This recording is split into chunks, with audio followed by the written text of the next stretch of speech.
이스라엘이 지난해부터 최근까지 시리아 다마스커스 주변의 군시설과 이란군 기지를 파괴했다고 밝힌 사실이 새삼 화제다. 관심은 시리아군이 아니라 러시아가 이들에게 제공한 대공미사일 체계와 이를 뚫은 이스라엘군에 쏠렸다.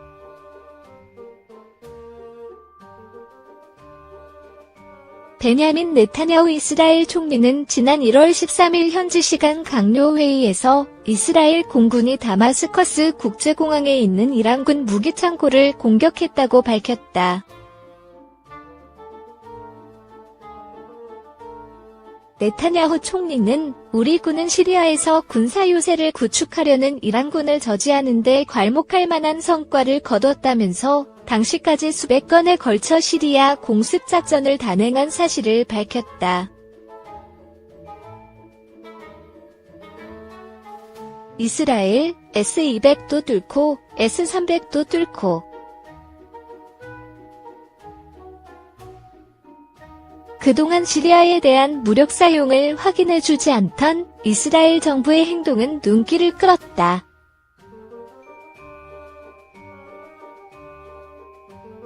이스라엘 언론은 4월 총선을 앞두고 국민의 안보의식을 자극하려는 행동이라고 풀이했다.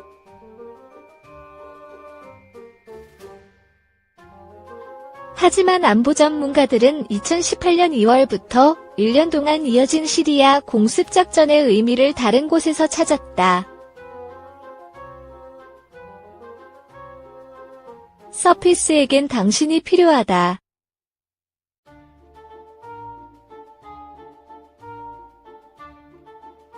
러시아는 지난해 9월 자국 정찰기 Il-22 시리아군의 S-200 대공미사일에 격추돼 장병 15명이 사망하자 열흘 뒤 S-300을 시리아 현지에 배치한다고 밝혔다.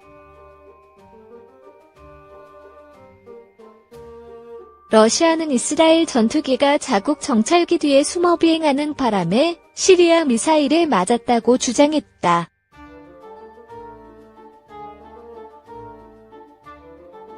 사실 S-200도 시리아가 이스라엘 공군을 막지 못하자 러시아가 2017년 2월 제공한 무기였다.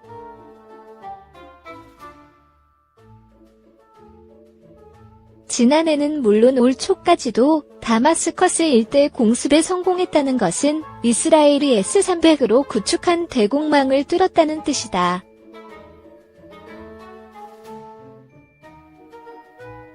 이로 인해 처음에는 이스라엘이 미국으로부터 받은 F-35I 스텔스 전폭기로 이론 전과라는 추측이 나왔다.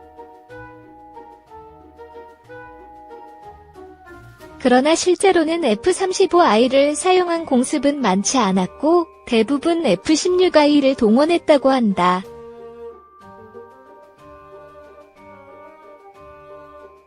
F-35I가 시리아 공습에 참여한 사실은 지난해 5월 알려졌다. 당시 아미드 누킨 이스라엘 공군사령관은 우리는 세계 최초로 F-35를 실전에 투입한 셈이라며 F-35I는 이미 다양한 작전에 참가 중이라고 밝혔다.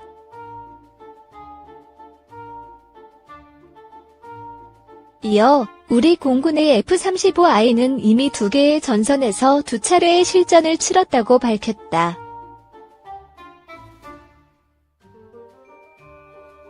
이는 시리아 내 이란군 기지뿐 아니라 레바논을 거점으로 하는 친이란계 테러 조직 헤즈볼라 공습도 시행했다는 의미로 풀이된다.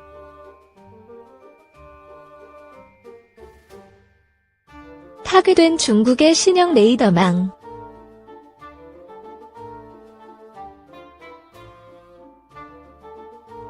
몇 달 뒤 외신을 통해 전해진 데 따르면 F-35I는 주로 시리아 방공망의 레이더 파괴를 맡았던 것으로 보인다.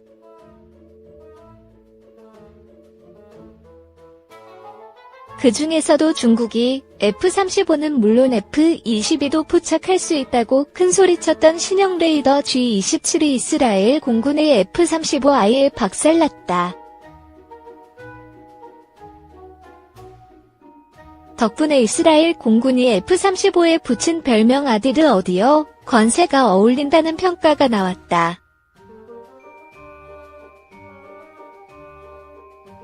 미국 비즈니스 인사이더에 따르면 F-35I의 시리아 공습은 2018년 2월 이스라엘 공군이 F-16I가 공습작전 중 격추된 데 따른 것이다. 당시 네타냐후 총리는 기자회견을 열고 적에 의해 우리 전투기가 격추된 것은 36년 만에 처음이라고 밝혔다.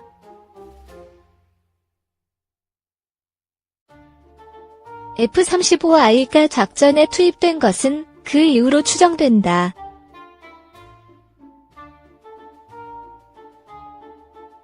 F-35I가 시리아 방공망에 구멍을 낸 뒤에는 F-15I나 F-16I로도 시리아군과 이란군을 유린하는 데 문제가 없었다.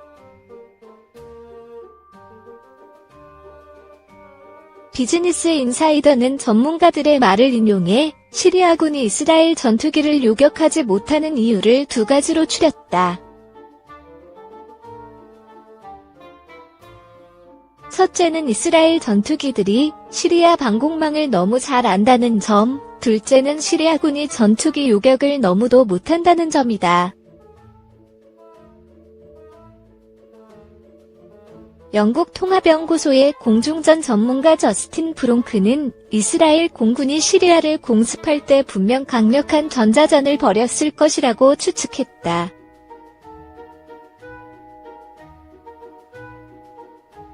비즈니스 인사이더에 따르면 이스라엘 공군이 지난해 초부터 최근까지 시행한 시리아 공습은 200여 차례에 이른다.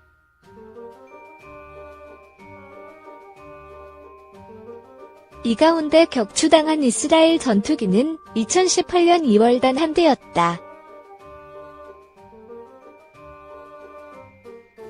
이후 지금까지 이뤄지는 수많은 공습에 F-15I와 F-16I를 동원했다는 사실은 우리 군에도 시사하는 바가 크다.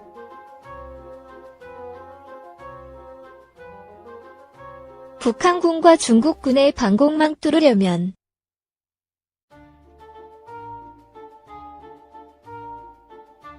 북한은 시리아보다 무장이 잘 돼 있다.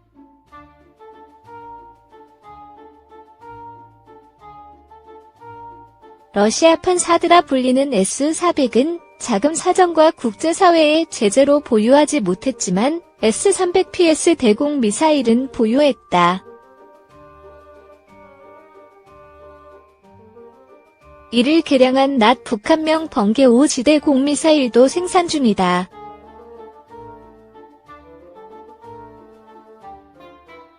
북한군은 낫2 패트리어트 미사일과 맞먹는다고 주장한다.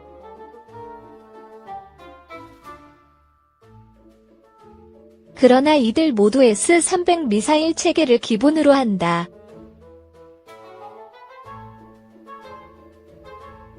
북한군이 보유한 S-300은 지상부대용 비계열이다.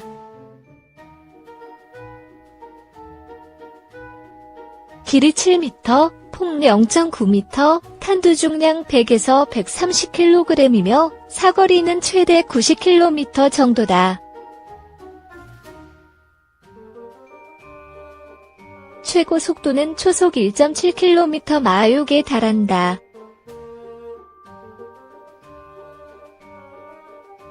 (1980년대) 초 S-300이 처음 나왔을 때는 전 세계 항공기 대부분에 큰 위협이 됐다.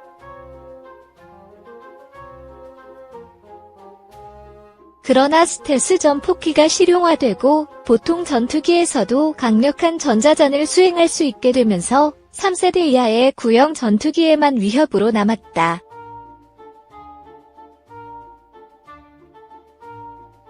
북한군이 중국으로부터 기술을 받았을 수 있다.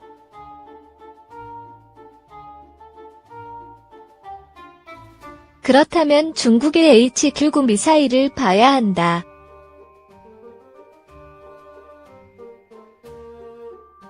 H-99는 예소련의 S-300을 기반으로 만든 미사일이다.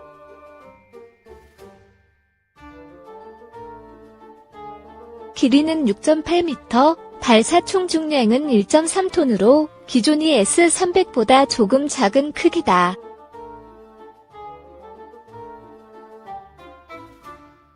하지만 탄두 중량은 180kg으로 더 크다.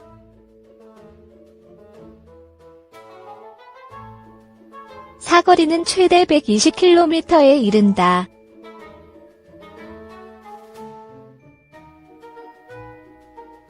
구형은 레이더를 저고도용과 고고도용으로 나눠 사용했지만 LLQ-305A라는 SR을 장착한 신형은 통합해 사용한다. 북한은 이를 더욱 개량한 번개 6호의 시험 발사에 성공했고 번개 7호는 개발 중이라고 알려졌다.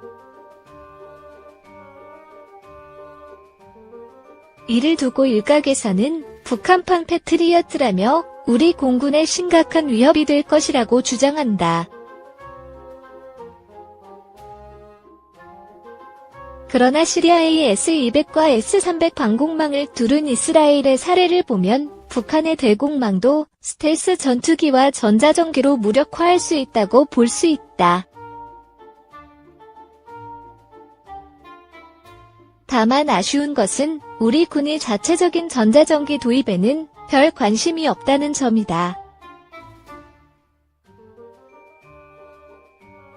미군이 IC-130H와 같은 강력한 전자전기를 배치하지 않으면 북한의 방공망을 어찌해볼 방법이 없는 것이다.